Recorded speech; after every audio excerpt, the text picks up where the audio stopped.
नमस्कार, प्रशांत जाखड़ नाम है मेरा और आप देखना शुरू कर चुके हैं प्रिंस स्कूल फतेहपुर का YouTube channel Prince Fatehpur.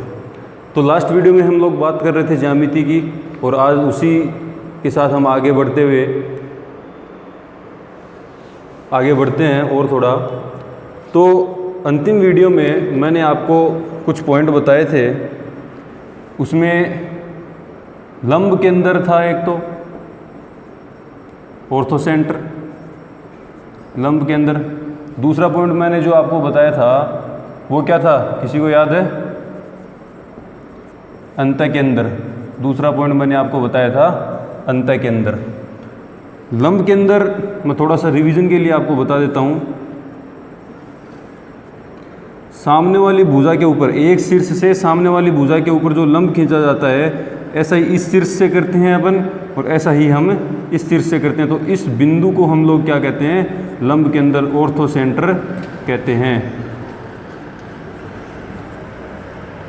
Second अपना जो है वो अंत के अंदर है।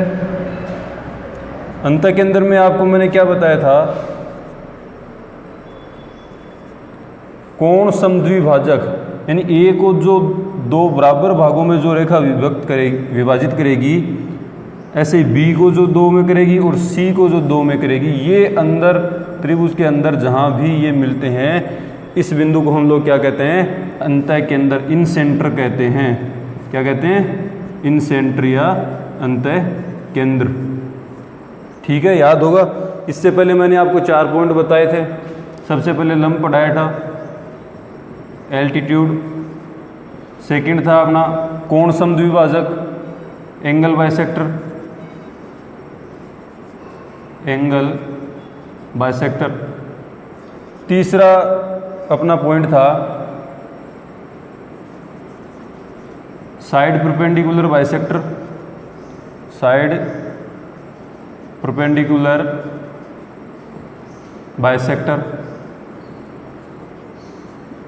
भुजा कोण समद्विभाजक।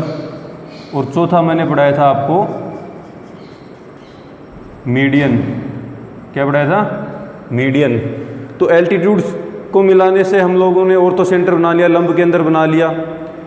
एंगल बाइसेक्टर यानी कोण समद्विभाजकों को मिलाने से हम लोगों ने इन सेंटर बना लिया, अंत के अंदर बना लिया। इनके एक एक गुण भी मैंने आपको बता दिए। लंब के अंदर जो है वो इस ओ के ऊपर 180 माइनस ए डिग्री का कोण बनाता है। इन सेंटर अंत के अंदर के जहाँ पर एंगल बाइसेक्टर होते हैं, कोण समद्विभाजक होते हैं, वो यहाँ आई अंत के अंदर के ऊपर कितना कोण बनाते हैं? 90 डिग्री प्लस एंगल ए बटा 2। याद रखना भाई ये चीज़ें आप। अब अपन तीसरी चीज़ साइड परपेंडिकुलर बाइसेक्टर यानी भुजा कोण समद्विभाजक से तीसरा पॉइंट अब अपन देखते हैं कि भुजा कोण समद्विभाजक जो है वो क्या बनाता है। या जैसे मैंने आपको इन सेंटर बताया है, वैसे इसमें एक पॉइंट और ऐड कर देता हूं मैं, नोट कर लेना आप लोग उसे भी।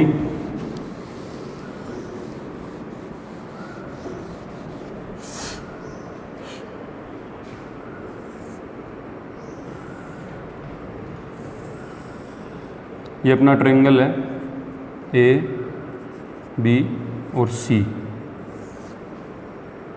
इसको मैं और थोड़ा बढ़ा दे रहा हूं। ये कोण समद्विभाजक है ए बी सी के। यहाँ पर अपना इन सेंटर आई बन रहा है। ठीक है, ये एंगल अपना था 90 प्लस एंगल ए बाई 2। ठीक है, अब इससे थोड़ा आगे बढ़ते हैं अपन। ये जो कोण समद्विभाजक है डी ई और एफ नाम दे रहा हूं मैं, बीई जो कोण समद्विभाजक है, इसके लंबवत मैं एक रेखा खींच रहा हूं। इसके लंबवत मैं एक रेखा खींच रहा हूं। ठीक है, ये यहाँ पर 90 डिग्री का कोण बनाती है। सेम मैं सी एफ जो अपना एंगल बाइसेक्टर है, कोण समद्विभाजक है, उसके लंबवत एक रेखा खींच रहा हूं। ठीक है भाई, ये भी यहाँ पर कितने डिग्री का कोण बना रही है? 90 डिग्री का। तो ये यहाँ पर जिस बिंदु पर यह बाहर मिलती हैं उसे हम लोग कहते हैं बहिष्केंद्र या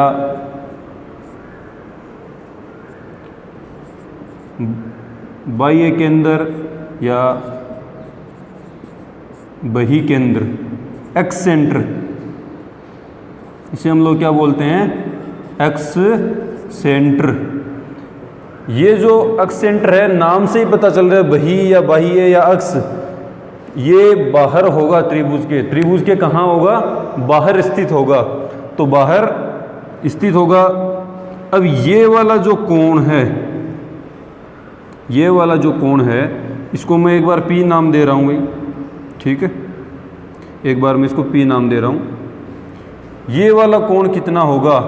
ट्राई करके आप खुद ही 1 सेकंड में मेरे को बताओ, ये वाला कोण कितना होगा? बता सकता है कोई? एक बार ध्यान देना आप लोग, I से लेकर B से लेकर P और यहाँ से लेकर C और C से लेकर वापस I, यहाँ तक अपना एक चतुर्भुज बन रहा है। BPCI ये अपना एक चतुर्भुज है। और कल मैंने आपको बताया था कि चतुर्भुज के चारों कोणों का योग कितना होता है? 360 डिग्री होता है। कितना होता है? 360 होता है। यहाँ अपन लेंगे angle I plus angle B plus angle P plus angle C, इनका योग कितना होगा? 360 डिग्री। ठीक है, ये अपने पास पड़ा है पहले से 90 प्लस a/2।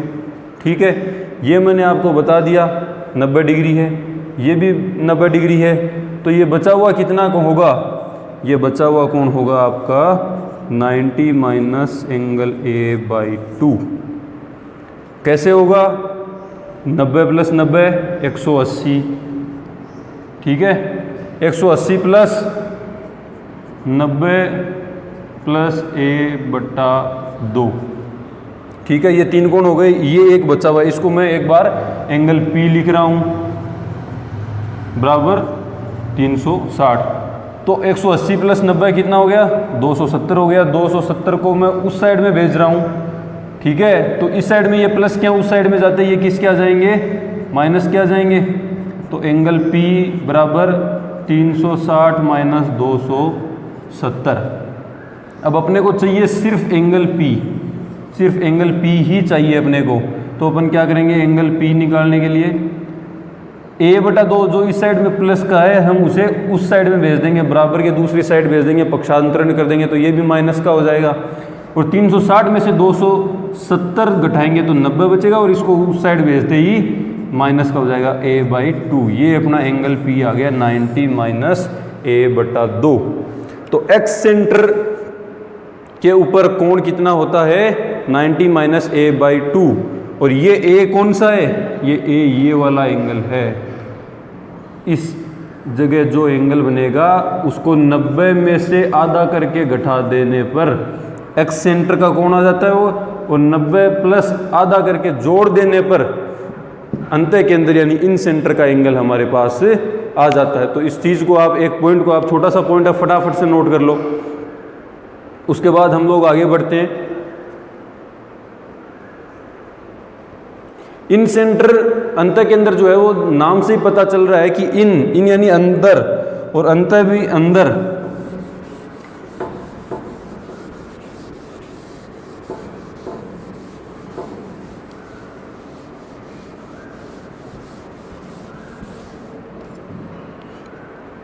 ये देखना, ये अपना न्यून कोण है। ठीक है, ये कोण समद्विभाजक हो गया A B C D E और F। ये अपना इन सेंटर I अंतः केंद्र है, अंदर बन रहा है। दूसरा पॉइंट देखो, स्थिति बता रहा हूँ, वही मैं पोजीशन बता रहा हूँ कि कहाँ कहाँ स्थित होता है अंतः केंद्र। ये अपना जो है, तो एंगल B को कोण समद्विभाजक 2 भागों में बांट रहा है, C को जो 2 भागों में बांटेगा और A को जो 2 भागों में बांटेगा। यानी ये भी अपना इन सेंटर जो है समकोणित त्रिभुज के अंदर भी अंदर स्थित होता है। तीसरा पॉइंट अपना अधिक कोण का है। अधिक कोण त्रिभुज के अंदर ए बी और सी, बी शीर्ष से कोण समद्विभाजक यहाँ जाएगा, ये दो बराबर कोणों में विभाजित कर रहा है। ए को दो बराबर भागों में विभाजित कर रहा है वो यहाँ आएगा, और सी को जो दो बराबर भागों में विभाजित कर रहा है वो यहाँ आएगा। तो अधिक कोण त्रिभुज के अंदर भी अपना इन सेंटर जो आई है वो अंदर ही बनेगा। ये तीनों स्थितियाँ भी आपको ध्यान रखनी है, ठीक है। चलो उसके बाद अपन तीसरा पॉइंट लेते हैं, इनको नोट कर लो आप लोग, वीडियो को पॉज कर लेना 1 मिनट के लिए।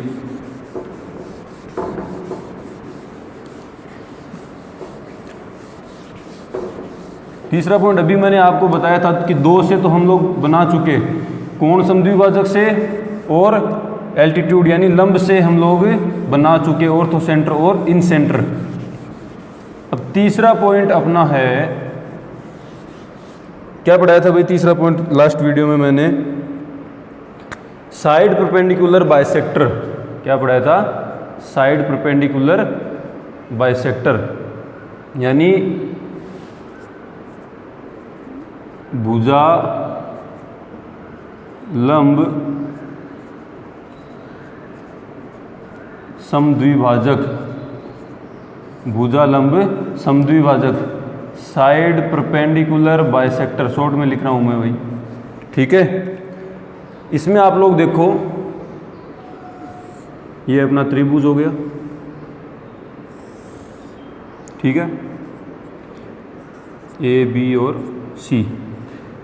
इस साइड से, इस साइड से, इस साइड से, किसी भी तीनों साइडों से अपन अब परपेंडिकुलर बाइसेक्टर, परपेंडिकुलर यानी लंबवत, यानी यहाँ से जो भी रेखा डालेंगे वो लंबवत होगी इन भुजाओं के ऊपर।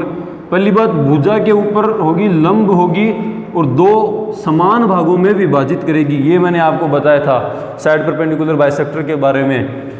तो देखना, ये 90 डिग्री है, या आपको लग रहा होगा 2 बराबर भागों में विभाजित नहीं कर रही। चलो यहाँ से ले लेते हैं, ठीक है। ये जरूरी नहीं कि सामने वाले शीर्ष से ही गुजरे, न भी गुजर सकता है। ये 90 डिग्री है, ये 90 डिग्री है, और एक और बनाते हैं, ये भी 90 डिग्री है। डी, ई और एफ पॉइंट में इनको नाम दे रहा हूँ। ये अपना जो पॉइंट आया, ठीक है, तीनों भुजा लंब समद्विभाजक जिस स्थान पर मिलते हैं उस स्थान को क्या कहते हैं? किसी को कुछ पता है क्या? कोई बता सकता है? इसको हम लोग परिकेंद्र नाम देंगे। क्या नाम देंगे?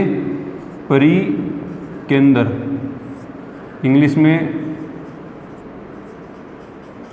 सरकम सेंटर, सरकम सेंटर। सी से नाम स्टार्ट हो रहा है अपना, इसलिए मैं इसको सी नाम दे रहा हूँ, ठीक है। ध्यान रखना भाई, तीनों भुजा लंब समद्विभाजक जिस स्थान पर मिलते हैं उस स्थान को हम लोग क्या कहते हैं? परिकेंद्र या भुजा सरकम सेंटर। ये बीसी भुजा को डी पॉइंट जो है वो 2 भागों में विभाजित कर रहा है, यानी बी डी बराबर है डी सी के, ठीक है। सी ई बराबर है ए ई के, और बी एफ जो है वो बराबर है ए एफ के। ये तीनों आपस में बराबर होंगी, लिख लेना आप लोग।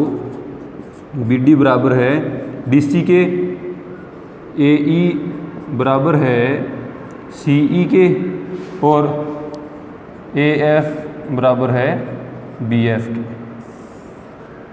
इनको नोट करो आप लोग, उसके बाद आगे बताते हैं। अभी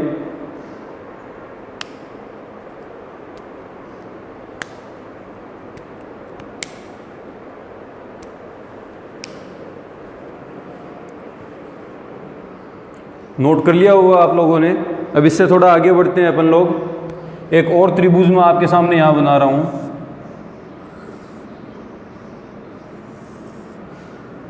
ये अपना ए बी सी परमानेंट काम है अपना। ये अपने लंबसम द्विभाजक हैं, ठीक है। ये सी अपना सर्कम सेंटर है। अब इस त्रिभुज के परितः एक वृत्त बनाते हैं अपन लोग। इस त्रिभुज के परितः अपन क्या बनाते हैं? वृत्त बनाते हैं इस प्रकार से, जिसके तीनों शीर्ष वृत्त की परिधि के ऊपर स्थित हों। ये अपन ने एक वृत्त बना लिया, ठीक है भाई। अब एक चीज़ आप लोग देखना कि ये जो हैं CF CD और CE की जो रेखाएं हैं, ये आगे वृत्त के ऊपर जाकर इनको मिला दें तो ये R बन रही हैं। क्या बन रही हैं? R। बड़ा R नाम दे रहा हूँ मैं भाई।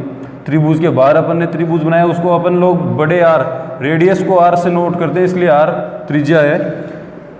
त्रिभुज के बाहर बड़ा वृत्त बना, इसलिए मैंने इसको बड़े R से डिनोट किया। अगर अंदर बनाते तो छोटा वृत्त बनता, तो मैं छोटे R से डिनोट कर देता। ये कुछ शब्दावली है अपनी जो आप याद रखोगे, ठीक है। अब देखो ये R है, ये भी R है, ये भी R है। इसको केंद्र मानकर एक वृत्त बनाया अपन ने, ठीक है। अब इस C बिंदु से मैं B तक एक रेखा खींच रहा हूँ, फिर A तक खींच रहा हूँ, और फिर इधर वाले C तक। ये स्मॉल C नाम दिया भाई मैंने, बड़ा C नहीं है। बड़ा C ये है, ये वाला C बड़ा है, ये वाला छोटा है, ठीक है। अब देखो ये तीनों जो अभी रेखाएं खींची हैं अपन ने, ये भी R हैं, ये भी त्रिज्याएं ही हैं जो इस वृत्त की हैं, समान साइज की हैं एकदम, ठीक है। तो मैं क्या बोलूँगा, BC बराबर AC बराबर CC, CC, ये छोटा वाला C है भाई, छोटा कर लेना आप लोग, ठीक है। ये बराबर है किसके? R के। इस पॉइंट को नोट कर लेना आप लोग स्पेशली। इस बार राजस्थान बोर्ड के 2020 की एग्ज़ाम में यहाँ से क्वेश्चन आया है। राजस्थान बोर्ड की 2020 की एग्ज़ाम में यहाँ से क्वेश्चन आया है। क्या क्वेश्चन था वो अभी मैं आपको बताता हूँ। त्रिभुज के तीनों शीर्ष ABC मान रहे हैं अपन। त्रिभुज के तीनों शीर्ष किस बिंदु से एक समान दूरी पर स्थित होते हैं? कौन से बिंदु से एक समान दूरी पर स्थित होते हैं? कौन से बिंदु से होते हैं? अब आप लोग आइडिया लगा सकते हो। ये एक त्रिभुज है, ठीक है, ये अपना एक पॉइंट है। तीनों की डिस्टेंस देखो, R है, R है, R, रेडियस तीनों की बराबर है। तो इस बिंदु से त्रिभुज के तीनों शीर्ष एकदम समान दूरी पर हैं। अर्थात हम लोग ये कह सकते हैं कि परी के अंदर, त्रिभुज के अंदर, परी के अंदर ही वह बिंदु होता है जहाँ से त्रिभुज के तीनों शीर्ष, त्रिभुज के तीनों शीर्ष लिख देता हूँ मैं,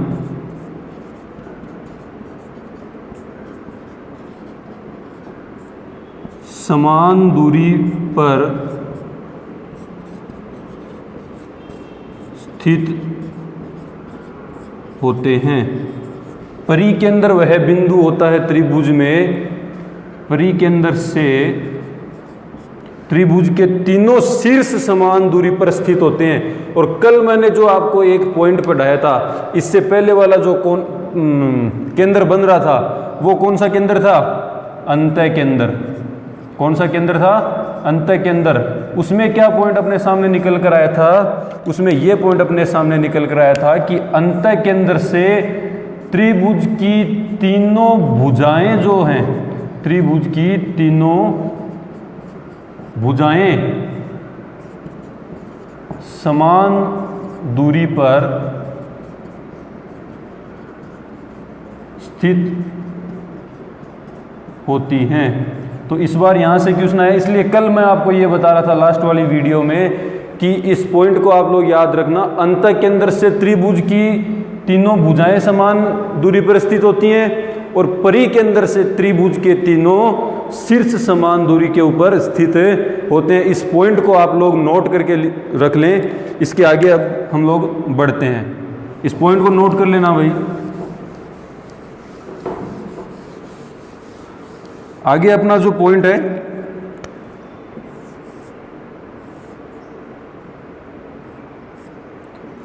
ए बी सी, ये फिर अपना सी बिंदु है यहाँ पर, ठीक है, जो अपन ने अभी बनाया था। ये सी बिंदु यानी परिकेंद्र जो है वो केंद्र पर कितना कोण अंतरित करता है, ये भी क्वेश्चन पूछे जाते हैं, इसलिए मैं आपको बता रहा हूँ। अंत केंद्र अंत केंद्र पर कितने डिग्री का कोण अंतरित होता है, परिकेंद्र पर कितने डिग्री का कोण अंतरित होता है, ऑर्थो सेंटर यानी लंब केंद्र पर कितने डिग्री का कोण अंतरित होता है, ये सब आपको पता होना चाहिए, इसीलिए मैं आपको बता रहा हूँ। यहाँ से भी एक एक नंबर के क्वेश्चन पूछे जाते हैं भाई इस प्रश्नावली से। तो या तो जिन बच्चों को पास होना होता है वो एक एक नंबर की वैल्यू समझते हैं, या फिर जिनको ऊपर 80 है वो 80 चाहिए, जिनको पूरा स्कोर करना है उनको एक एक नंबर चाहिए। इसलिए इन छोटी छोटी बातों का आप सभी को ध्यान रखना है, चाहे वो जिसको पास होना हो या फिर जिसको अच्छा स्कोर करना हो। मीडियम वाले अपने हिसाब से देख लें, ठीक है। तो आगे बढ़ते हैं अपन। ये वाला जो बिंदु है ये कितने डिग्री का कोण अंतरित करता है, बताओ, कोई बता सकता है? अभी मैंने अपने इधर वाले डायग्राम में मैंने आपको बताया ये आर है, ये भी आर है और ये भी आर है। आर बराबर होते हैं, मतलब त्रिज्याएं बराबर हैं। ये वाला जो आर है यानी ये वाली एस BC जो रेखा है वो इस AC के बराबर है। अब मैंने आपको एक त्रिभुज बताया था, आइसोसेलेस ट्रायंगल यानी समद्विबाहु त्रिभुज, PQR, समद्विबाहु त्रिभुज जिसमें दो भुजाएं समान होती हैं। जिस त्रिभुज में दो भुजाएं समान होती हैं उनके ये दोनों कोण भी समान होते हैं। इस बात को ध्यान रखना आप, समद्विबाहु त्रिभुज के अंदर दो कोण भी समान होते हैं। तो ये बात मैं इसलिए समझा रहा हूँ कि इस ट्रायंगल को थोड़ा सा आप ऐसे घुमाइए, ये अपना वही बन रहा है ACB जो ट्रायंगल बन रहा है, ये समद्विबाहु त्रिभुज बन रहा है। तो ये वाला जो अपना कोण है और ये वाला अपना जो कोण है ये दोनों क्या होंगे? समान होंगे। क्या होंगे? समान होंगे, ठीक है। अब इससे थोड़ा अपन और आगे बढ़ते हैं तो इधर मैं आता हूँ, देखो ये है, ये इसके बराबर है, इसको मैं अल्फ़ा नाम दे रहा हूँ, बाहर लिख देता हूँ, चलो आपको देखने में दिक्कत ना हो। इसको क्या अल्फ़ा नाम दे रहा हूँ मैं, ये अल्फ़ा है तो इधर वाला भी अल्फ़ा होगा। क्यों?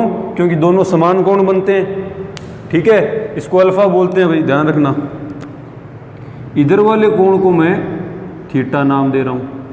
अब ये AC R दूरी थी वहाँ पर और ये भी R दूरी थी तो दोनों समान हो गई। अब AC R दूरी है और CC भी तो R दूरी है अपनी, CC भी तो क्या है? R दूरी है। अर्थात कहने का मतलब ये है मेरा कि ये दोनों भुजाएं भी आपस में समान होंगी और ये दोनों भुजाएं आपस में समान है तो ये दोनों कोण भी आपस में समान होंगे। तो ये थीटा यदि है तो ये वाला कोण भी अपना क्या होगा? थीटा होगा, ठीक है। अब एक चीज़ आप लोग मेरे को बताइए, पहले दिन मैंने आपको जो बिंदु पढ़ाए थे, एक उसमें ये पढ़ाया था कि ये जैसे त्रिभुज है अपना ABC, तो इस C वाले एंगल का मान कितना होगा? बताया था मैंने आपको, याद होगा? नहीं याद है तो एक बार वीडियो को पॉज करके कॉपी पीछे, यदि आपने नोट्स बनाए हैं तो कॉपी को पीछे पलट कर चेक कर लीजिए। इस वाले बिंदु का मान कितना होगा? एंगल का मान A+B, यानी कोण A और कोण B का योग C के बाह्य कोण के बराबर होगा। तो ये आप त्रिभुज देखो, AC और बड़े वाला C जो त्रिभुज बना रहे हैं, ये वाला अपन को चाहिए। इस त्रिभुज को थोड़ा सा आप ऐसे घुमा कर देखो, देखो मैं बार बना रहा हूँ आपके लिए, ये छोटा सी और ये बड़ा सी। ये वाला कोण अपने को चाहिए, ये वाला चाहिए, तो इसके लिए ये वाला इन दोनों का योग अपने को चाहिए, यानी ये a प्लस सी के बराबर है। किसके बराबर है? a प्लस सी के। तो a क्या है अपने पास? थीटा है, और c क्या है? c भी थीटा है। तो ये वाला कोण कितना हो गया? थीटा प्लस थीटा 2 थीटा हो गया। ठीक है, यही कहानी इधर वाले त्रिभुज में होगी। तो अल्फ़ा प्लस अल्फ़ा अपने पास कितना हो जाएगा? 2 अल्फ़ा हो जाएगा। कितना हो जाएगा? 2 अल्फ़ा हो जाएगा। इधर वाला 2 अल्फ़ा हो गया और इधर वाला अपने पास 2 थीटा हो गया। दोनों को जोड़ते हैं, 2 अल्फ़ा प्लस 2 थीटा, 2 कॉमन ले लो, 2 इंटू अल्फ़ा प्लस थीटा। ये अपने पास कोण छोटे वाला सी आ गया। देखो मैं इसको मिटाकर नीचे थोड़ा समझाता हूँ। समझाने में ज़्यादा टाइम लग रहा है भाई आपको, वैसे एक बिल्कुल एकदम छोटी छोटी सी बेसिक सी बातें हैं। तो अपने पास ये वाला जो एंगल है, ये वाला एंगल कितना आ गया? 2 into alpha plus theta, 2 into alpha plus theta आ गया। ए कोण है, ए कोण पूरा, ये अपने पास कितना है? पूरा ए कोण जो है, इधर वाला अल्फ़ा है और इधर वाला थीटा है, तो ये पूरा कितना होगा? Alpha plus theta. दोनों को जोड़ देंगे तो वही तो पूरा ए कोण है। तो कितना है? Alpha plus theta. और ये अपने पाया 2 into alpha plus theta.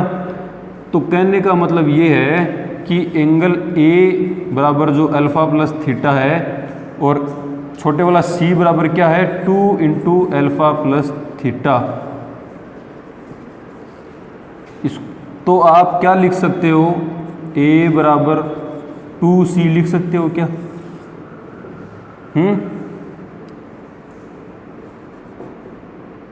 2a बराबर c, ऐसे लिखना है आपको। यानी a को यदि डबल कर दे, 2 से गुणा कर दे, तो c के बराबर ही तो आता है। a को यदि मैं, आप ये बताओ कि इसको यहाँ पर 2 से गुणा कर दूँ तो ये c के बराबर ही तो आएगा ना। c के बराबर क्या हो जाएगा? 2a हो जाएगा फिर। ठीक है, तो ये अपना एंगल यहाँ पर आ गया। कितना आ गया? कि C कोण जो है वो A का डबल होता है। सॉरी, यहाँ पर मैंने A की जगह 2C आएगा। ठीक है, तो C कोण जो अपना है, A पर अल्फ़ा प्लस थीटा बन रहा है और C पर 2 इंटू अल्फ़ा प्लस थीटा बन रहा है। तो C कोण को अपन लिख सकते हैं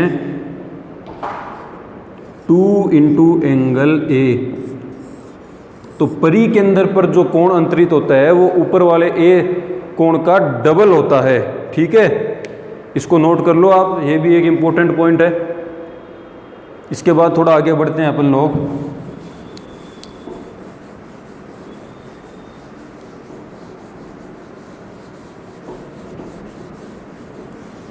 स्थिति बताता हूँ मैं, ये कहाँ कहाँ बनते हैं त्रिभुज के अंदर, परी के अंदर। सबसे पहला अपना न्यून कोण लेते हैं फिर से। अभी आप लोगों ने देख ही लिया, ये न्यून कोण ही, न्यून कोण के अंदर ही देख रहे थे अपन इतनी देर।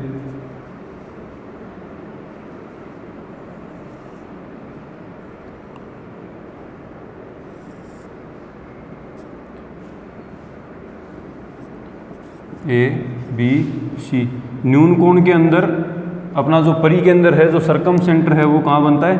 अंदर बनता है। दूसरा अपन देखते हैं समकोण के अंदर, ए बी सी, इसके ऊपर जो लंबवत होगा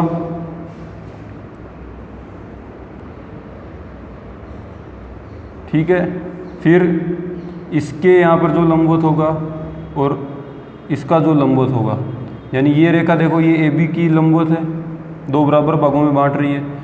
ये रेखा BC को 2 बराबर भागों में बांट रही है, और ये रेखा जो है वो AC को 2 बराबर भागों में बांट रही है। तो ये वाला जो बिंदु है, यानी परी के अंदर जो है वो समकोण के भी अंदर स्थित होगा। तीसरा है अपना अधिक कोण,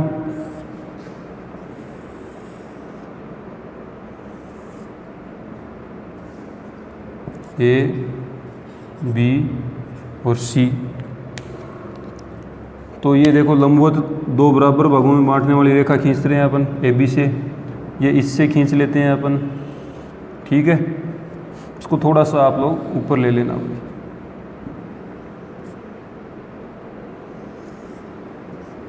और यही एस सी से ले लेते हैं, एस सी के लंबवत और इसको दो बराबर भागों में काटने वाली रेखा, ये यहाँ पर अपना सी सर्कम सेंटर बनेगा, ठीक है। अधिक कोण में बाहर बनता है और न्यून कोण और समकोण के अंदर यह अंदर बनता है। इसको आप फटाफट नोट कर लें।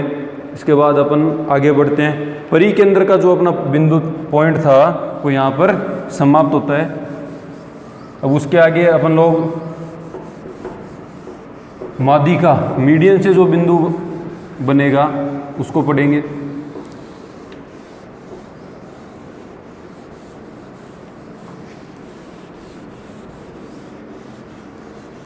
ये यहाँ पर मैंने जो हेडिंग दी थी उसके आगे आप लोग जो भुजाकोण समद्विभाजक दिया था उसके आगे आप लोग हेडिंग डाल लेना परिकेंद्र, ठीक है। परिकेंद्र हेडिंग डालनी है आपको, ध्यान रखना। उसके आगे जरूर परिकेंद्र लिख लेना, सर्कम सेंटर, ठीक है। अब चौथा पॉइंट पढ़ेंगे अपन सेंट्रोइड।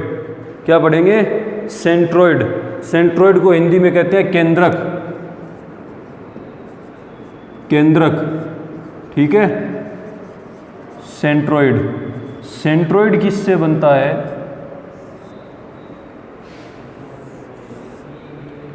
ये अपना त्रिभुज है ए बी और सी, ठीक है भाई।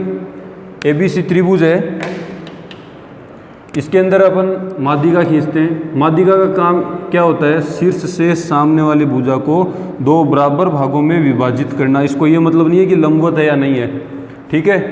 सेम अपन बी से खींच देते हैं, सामने वाली भुजा को दो बराबर भागों में विभाजित करना, और ऐसे ही अपन सी से खींच देते हैं।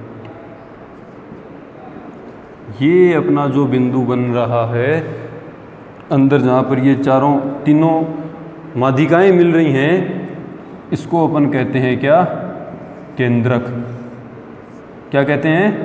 केंद्रक, ठीक है भाई। इंग्लिश में आप सेंट्रोइड लिख लेना। अब थोड़ा सा और इसके आगे बढ़ते हैं अपन।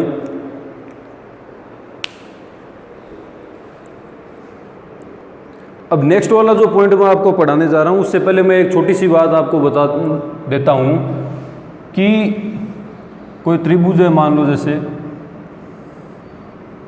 ए बी सी,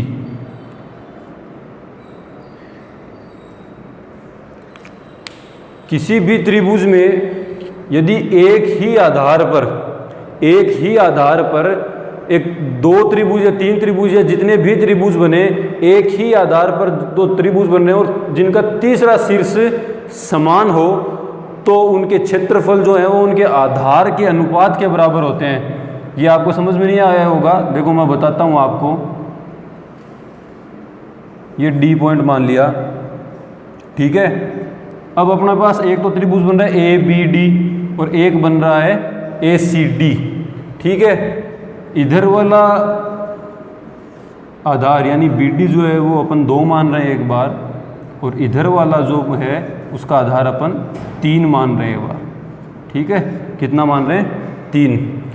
तो त्रिभुज ए बी डी का जो क्षेत्रफल होगा, एरिया लिख रहा हूं मैं यहाँ पर, area of triangle A B D होगा बट्टे area of triangle A C D, यानी ए बी डी त्रिभुज का क्षेत्रफल और ए सी डी त्रिभुज का क्षेत्रफल है, उनका अनुपात जो है वो 2/3 होगा। यानी आधार का जो अनुपात है उसके बराबर होगा। ये क्यों होगा ये भी मैं आपको बता देता हूँ। इसका क्षेत्रफल क्या होता है भाई? देखो इधर लिख रहा हूँ मैं एक बार, 1/2 आधार की, फिर होता है आधार गुना ऊंचाई, तो आधार कितना है? 2। ऊंचाई अपन h मान लेते हैं एक बार, सेम नीचे वाले की है, 1/2 आधार गुना ऊंचाई, आधार कितना है? 3 और ऊंचाई सेम है, तो h से h कट गया, 1/2 से 1/2 कट गया, तो क्या बचा? 2/3 बच गया अपने पास, ठीक है, तो यही बात मैंने आपको बताई है। इस बात को आप अलग से इससे साइड में आप लोग नोट करके और इसको नोट कर लें कि एक त्रिभुज जिनके आधार समान हो, मेरी भाषा को आप लोग नोट कर लेना कॉपी के अंदर, कि एक त्रिभुज जिनके आधार समान हो और तीसरा शीर्ष जो है वो यदि एक ही हो, तो उन त्रिभुजों के क्षेत्रफल के अनुपात, उन त्रिभुजों के क्षेत्रफल के अनुपात जो हैं वो उनके आधार के अनुपात के बराबर होते हैं। इस बात को आप वीडियो को पॉज करके बार बार आगे पीछे करके और नोट कर लेना भाई, ठीक है। अब थोड़ा आगे बढ़ते हैं अपने पॉइंट सेंट्रोइड में। सेंट्रोइड को ग्रेविटी सेंटर भी बोलते हैं, इसको क्या बोलते हैं, ग्रेविटी सेंटर भी बोलते हैं। ये बिंदु भी आप नोट कर लेना।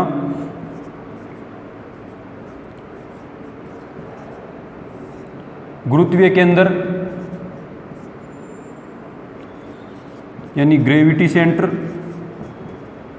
इसलिए इसको G से भी डिनोट किया जाता है, ठीक है, और इसको C से भी डिनोट किया जाता है। C से नहीं करते हैं क्योंकि अपना पहले वाला सर्कम सेंटर आ गया था, इसलिए अपन इसको G से डिनोट करेंगे। इसको सेंट्रोइड बोलते हैं, इसलिए कई लोग इसको C से भी डिनोट करते हैं। अब अपन इसमें थोड़ा सा आगे और बढ़ते हैं, और आगे और बढ़ने पर आप लोग देखो कि माध्यिका का जो काम है, माध्यिका का जो काम है वो क्या होता है, सामने वाली भुजा को दो बराबर भागों में विभाजित करना। सामने वाली भुजा को दो बराबर भागों में विभाजित करना मतलब BD बराबर है CD के, ठीक है। इस C जो है वो बराबर है किसके, AC के, और AF जो है वो बराबर है किसके, BF के, ठीक है। यहाँ तक आप लोग समझ गए होंगे। अब इससे आगे मैं अभी जो पॉइंट बताया है वो क्यों बताया उसके ऊपर आता हूँ। ये फिर से सेम यही वाला त्रिभुज मैं आपको बता रहा हूँ, AB और C है अपने पास, ठीक है। ये मैंने AD माध्यिका डाल ली, ठीक है। ये दोनों बराबर है, ठीक है, बराबर है तो मतलब 1:1 में विभाजित कर रहा है। कितने में कर रहा है, 1:1 बराबर होता है। तो आप इसको क्या लिखेंगे, triangle, area of triangle ABD बटा एरिया ऑफ ट्रायंगल ACD, इसका अनुपात कितना है, 1:1। अब थोड़ा सा और आगे आओ आप लोग, A, B और C, ये जैसे 1:1 में इन दो त्रिभुजों को विभाजित कर रहा है। आप लोग ऐसा मानो कि यदि मैं इधर वाली लाइन डालूंगा, ये वाली माध्यिका यदि मैं बना रहा हूँ, तो ये दोनों त्रिभुज भी 1:1 में विभाजित होंगे। सेम कहानी यदि मैं इधर वाली डालूंगा तो ये भी 1:1 में विभाजित होंगे। जैसे ये 1:1 में हो गया भाई, ठीक है। और एक और डायग्राम बना लेते हैं, A, B और C, इधर से यदि माध्यिका डालेंगे तो ये भी 1:1 में विभाजित हो गया। अब आप ये देखो कि ये वाला जो अपना त्रिभुज है, इसमें अपन तीनों माध्यिकाएं डाल लेते हैं, तो ये एक, ये एक, ये भी एक, ये भी एक, ये भी एक और ये भी एक, ये सारे के सारे त्रिभुज हैं वो 1:1 में विभाजित हो गए। अब आपके गड़बड़ हो गया, आपको समझ नहीं आ रहा कि कैसे 1:1 में हो गए। तो आप अब इन त्रिभुजों को इतना करके देख लो, ये जैसे अपना त्रिभुज है, ठीक है, BG और C, ये अपना त्रिभुज है, इसमें भी तो यही एक ही तो शीर्ष है और ये माध्यिका ही है और 1:1 में विभाजित कर रहे हैं। ऐसे ही आप लोग क्या करें, इधर वाला जो अपना त्रिभुज है, इधर वाला जो अपना, ये वाला जो अपना त्रिभुज है, कौन सा, AGC, इसमें भी यही बिंदु तो है, सेम ही आधार है दोनों का, और तीसरा शीर्ष भी दोनों त्रिभुजों का सेम बन रहा है। ये देखो तीनों यहीं आकर मिल रहे हैं दोनों त्रिभुजों के शीर्ष, तो ये भी 1:1 में हो गया। सेम कहानी इधर वाले में है। इधर वाले में क्या है, ये सेम आधार है दोनों त्रिभुजों का, और ये तीसरे शीर्ष यहाँ पर आकर मिलते हैं, तो ये भी 1:1 में विभाजित हो गया। अब आप मेरे को एक बात बताना, इनमें से आप कोई सा भी एक त्रिभुज ले लो, इनमें से कोई सा भी एक त्रिभुज ले लो, उसका एरिया ले लो।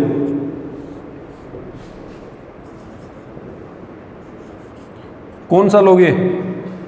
AGD ले लेता हूं मैं एक बार, आप मान लेना, सॉरी BGD, त्रिभुज BGD का एरिया बटे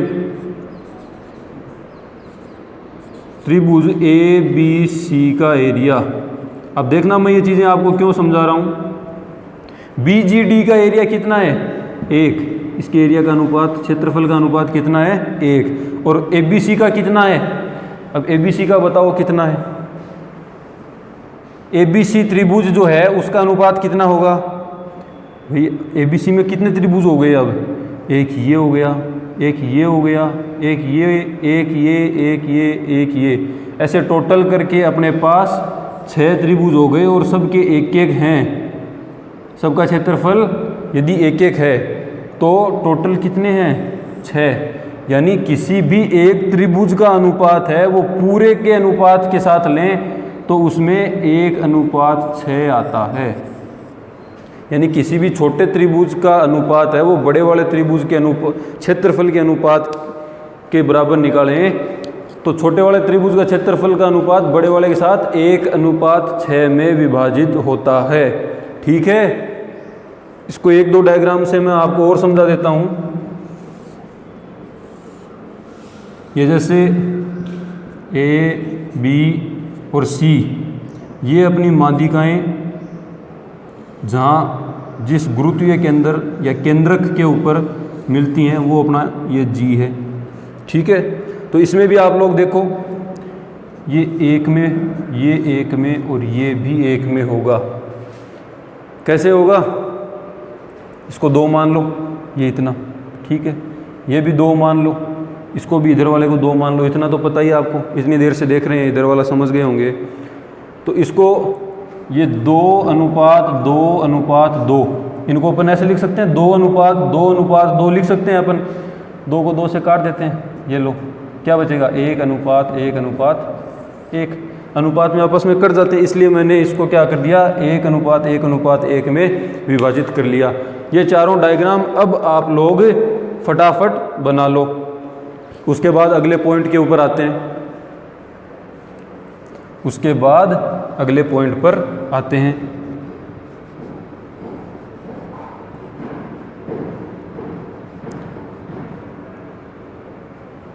बना लिया होगा। अब अगला पॉइंट देखो आप लोग, इन सबको मैं मिटा देता हूं।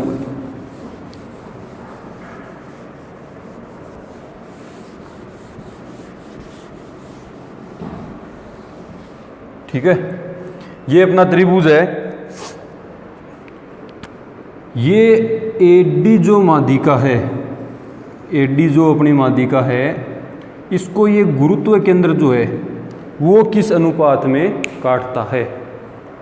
वो किस अनुपात में काटता है, कोई बता सकता है क्या मेरे को? ये अपना ये माध्यिका वाला बताओ आप लोग।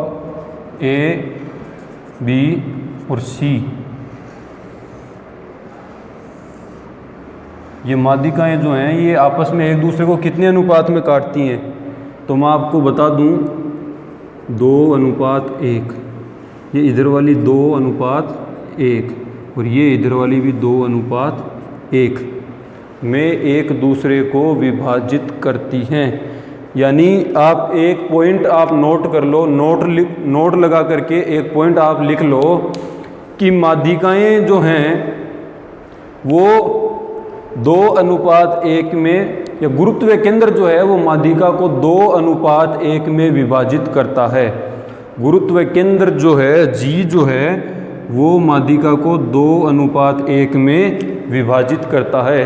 तो आप लोग इसको ऐसे लिख सकते हो, AG और AD का जो अनुपात है वो 2:3 है। AG और AD लिखा है भाई, मैंने ध्यान रखना। AG और GD का यदि अनुपात लिखेंगे तो अपन 2:1 लिख देंगे यहाँ पर, 2:1। लेकिन यदि पूरा लेंगे तो 2 + 1 3 हो गया ना, इसलिए मैंने AG + AD कर दिया, AG प्लस GD कर दिया, तो AD हो गया 2:3। इन दोनों पॉइंटों को आप लोग याद रखें, बेहद ज़रूरी हैं। यहाँ से अपने प्रश्नावली में भी क्वेश्चन आया है और वो साथ साथ में आपके होते चले गए हैं। यहाँ से जो क्वेश्चन बन रहे हैं आपको अभी पता भी नहीं होगा कि 10.2 के आपके प्रश्न जो हैं वो साथ साथ में होते चले जा रहे हैं। ठीक है, सेम कहानी ये लिखा है, वैसे ही अपन BG और GE का लिख सकते हैं। BG अनुपात GE जो है वो भी अपना 2:1 आएगा, और CG और CF जो है, सॉरी CG और GF जो है वो भी अपना 2:1 आएगा। यानी केंद्र जो है वो माध्यिका को 2:1 में विभाजित करता है। अब माध्यिका को मैं अपन इसको M1 नाम दे दो, इस वाली को M2 नाम दे दो, इस वाली को इसको M2 दे दो, चलो इसको M3 दे दो, इसको M3 नाम दे दो। ये तीन अपनी माध्यिकाएं हैं, मीडियंस हैं, इसलिए M से नाम दिया है इनको। ठीक है भाई। अब एक चीज़ आप लोग देखना, अपन इनको ऐसे भी लिख सकते हैं। अब AG जो है, AG अपने पास जो है AG, ये वाला AG, इसको अपन क्या लिख सकते हैं? AG को क्या लिख सकते हैं भाई? 2:3 या 2/3 M1, यानी M1 ये पूरी M1 है। AD M1 किसको लिख रहे हैं? AD को। और M2 किसको लिख रहे हैं? BE को। BE को क्या लिख रहे हैं? M2। और CF को अपन लिख रहे हैं M3। ठीक है, तो AG जो है वो 2/3 भाग है M1 का, यानी AD का। जाहिर सी बात है, AG जो है वो इस पूरे का कितना है? 2/3। ठीक है, सेम कहानी आप लोग अन्य की भी लिख सकते हो। यदि GD अपने को लिखना हो, GD लिखना हो तो 1/3 है M1 का। यानी कहने का मतलब ये है कि M1 जो है वो पूरा 3 है अपने पास, और उसमें से AG कितना है? 2 है। M1 अपने पास 3 है और AG उसमें कितना है? 1 है। इस बिंदु को आप नोट कर लो। सेम ये तीनों माध्यिकाओं के लिए आप लोग इसमें लिख सकते हैं। आगे बढ़े। एक और इसी के साथ ही मैं एक पॉइंट और बता देता हूं आपको, इस त्रिभुज में बता देते हैं। चलो,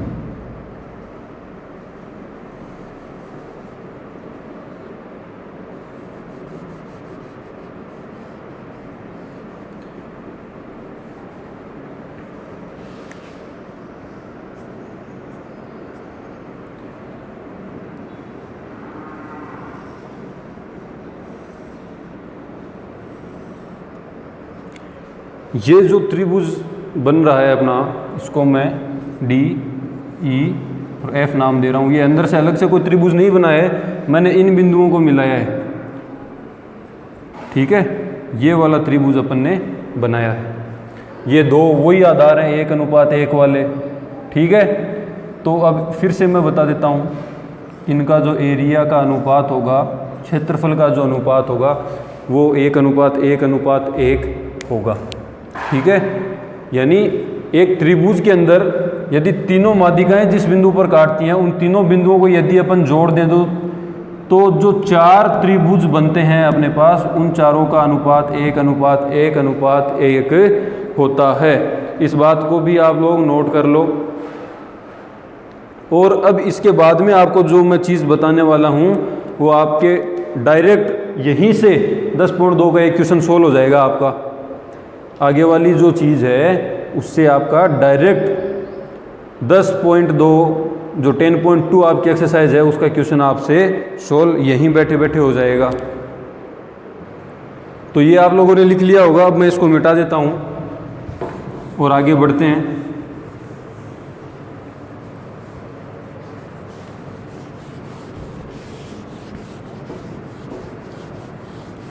अब देखो आप लोग इसके आगे,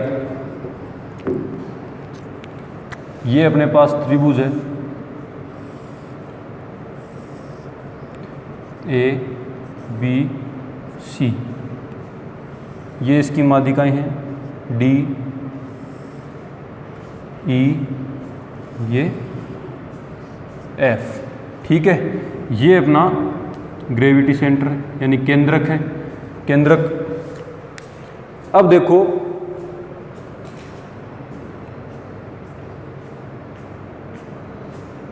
चलो इनका पढ़े रहने दो आप। त्रिभुज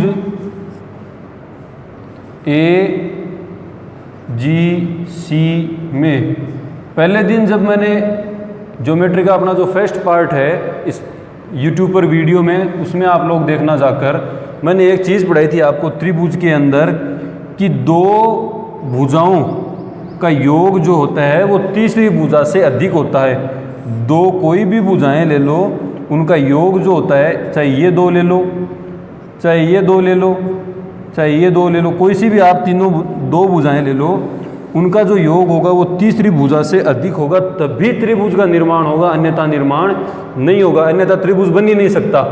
ठीक है, तो इस बिंदु को अपन यहाँ पर लागू करते हैं। देखो ये वाला अपना जो त्रिभुज है ए जी सी, ये वाला त्रिभुज ले रहा हूँ मैं, ए जी सी, ये वाला त्रिभुज, इसमें एच जी प्लस जी सी लिख रहा हूँ, एच जी प्लस जी सी जो है वो तीसरी भुजा एस सी से बड़ा है, तीसरी भुजा ए सी से बड़ा है। तो दूसरा त्रिभुज मैं ले रहा हूं ए जी बी, इस साइड वाला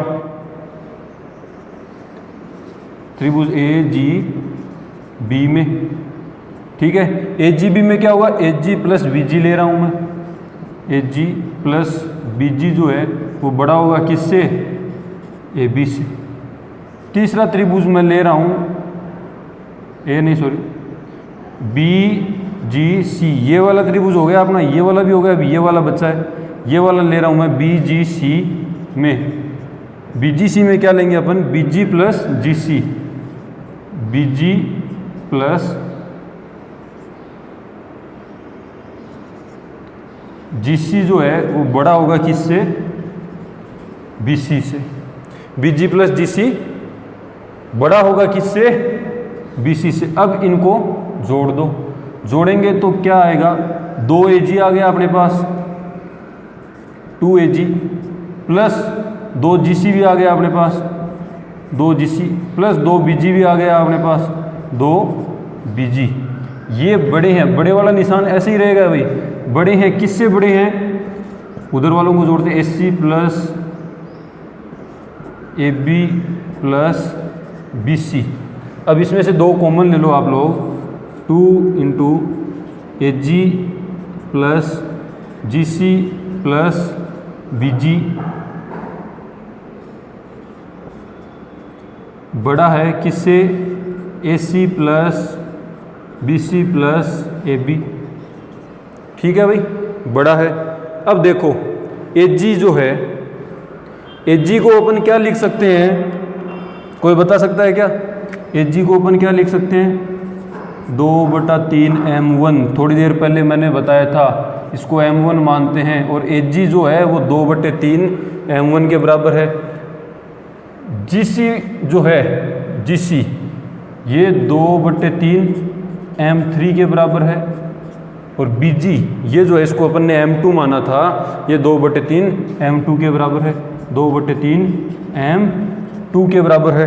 तो अपन क्या करेंगे, यहाँ पर ये वाला मान जो मैंने लिखा है ये रख देंगे, ये रखेंगे तो देखो 2/3 तीनों में आएगा, इसलिए 2/3 को मैं पहले ही कॉमन निकाल देता हूँ, 2 गुणा 2/3, 2 अपना पहले बाहर वाला है और 2/3 को मैं कॉमन निकाल रहा हूँ। एच जी की जगह अपन ने लिख दिया m1 प्लस, पहले बी जी लिख लेता हूँ, m2 प्लस m3। ये जो है ये बड़ा होगा, किससे बड़ा होगा, A C plus B C plus A B. तो ये अपने पास टोटल आया है कितना है, 2 गुणा 2 बराबर 4। मैं यही लिख रहा हूँ भाई, आप लोग नीचे अलग लाइन बना के ये फिर से लिख लेना, 4/3 m1 plus m2 plus m3 जो है वो S C plus B C plus A B से बड़ा होता है। ये आपके 10.2 में क्वेश्चन भी है जो मैंने आपको यहीं पर सोल्व करवा दिया है। यानी कि माध्यिकाओं का जो योग है M1 M2 M3 अपनी माध्यिकाएं हैं, तीनों माध्यिकाओं का जो योग है वो 4/3 गुणा जब हो तो तीनों भुजाओं के योग के बड़ा होता है, तीनों भुजाओं के योग से बड़ा होता है। तीनों माध्यिकाओं का जो योग है वो 4/3 गुणा जब हो तब वो तीनों भुजाओं के योग के बड़ा होता है। ठीक है, आप इसको ऐसे भी कर सकते हो, 4 गुणा M1 plus M2 plus M3 जो है वो बड़ा है, किससे बड़ा है? 3, जो इधर बट्टे में था मैं उधर गुणा में भेज रहा हूँ भाई। 3 गुणा AC plus BC plus AB। भुजाओं माध्यिकाओं को जब 4 गुणा करेंगे और भुजाओं को जब 3 गुणा करेंगे तो भी माध्यिकाओं का जो योग है वो भुजाओं के योग से अपना बड़ा होगा। अब एक बात और देखो, एक कॉमन सी चीज़ मैं आपको यहाँ पर बता देता हूँ कि 4 गुणा जब होगा तब 3 गुणा से अधिक होगा। यदि इनको गुणा न करें M1 plus M2 plus M3, सिर्फ माध्यिकाएं ही रखें और इधर इनको भी गुणा न करें AB plus BC plus AC, भुजाओं को भी यदि गुणा न करें तो माध्यिकाओं का योग जो है वो छोटा हो जाएगा भुजाओं से। लेकिन यदि 4 गुणा करें तो ये 3 गुणा से भी ज़्यादा होता है। इस बात को आप लोग नोट कर लेना। एक और चीज़ मैं साथ में आपको बता देता हूँ, वैसे आपके ये सिलेबस में नहीं है लेकिन फिर भी आपके नॉलेज के लिए मैं आपको बता देता हूँ। यहाँ पर तो छोटे बड़े का साइन आ रहा है, देखो ये आपको काम में नहीं लेना है, मोस्टली यही काम में आएगा। यहीं से एक क्वेश्चन है आपके 10.2 में, वो यहाँ पर हो गया आपका सोल्व। लेकिन फिर भी मैं आपको एक चीज़ और बता देता हूँ कि माध्यिकाओं का जो स्क्वायर वर्ग यानी अपन जो कर देते हैं तो वो बराबर हो जाता है किसके? 4/3 AB square plus BC square plus AC square. Sorry, ये 4/3 इधर है, माध्यिकाओं की तरफ आएगा। ठीक है, यानी माध्यिकाओं का यदि वर्ग कर देते हैं तो ये बराबर हो जाएगा। माध्यिकाओं का वर्ग करके उनको जोड़ने पर 4/3 गुणा करने पर बराबर हो जाएगा भुजाओं के वर्गों के योग के। ये आपके नॉलेज के लिए मैंने आपको बताया सिर्फ। ठीक है, आपके काम का है यहाँ तक, लेकिन फिर भी आपको नॉलेज होना चाहिए। बाय चांस कोई क्वेश्चन आए, ये भी नॉलेज होना चाहिए आपको, इसलिए मैंने आपको बता दिया, और इसका भी आपको नॉलेज होना चाहिए। तो आज के लिए अपन लोग यहाँ तक ही पढ़ेंगे भाई। ठीक है, माध्यिका केंद्रक जो अपन ने आज पढ़ा है, और इससे पहले अपन ने जो पढ़ा था वो क्या पढ़ा था? ये तो ग्रेविटी से, इससे पहले अपन ने क्या पढ़ा था? परिकेंद्र, जिससे त्रिभुज के तीनों शीर्ष जो हैं वो समान दूरी पर होते हैं। वीडियो को एक बार समझ में ना आए तो दूसरी बार देखें, दूसरी बार समझ में ना आए तो तीसरी बार देखें। ये आप चीज़ें आपके लिए बहुत ज़रूरी हैं। कोई भी बच्चा जिसको मैथ अच्छा लगता है उसके लिए बहुत ज़रूरी हैं। ठीक है, आज की वीडियो में इतना ही। धन्यवाद, थैंक यू, टेक केयर।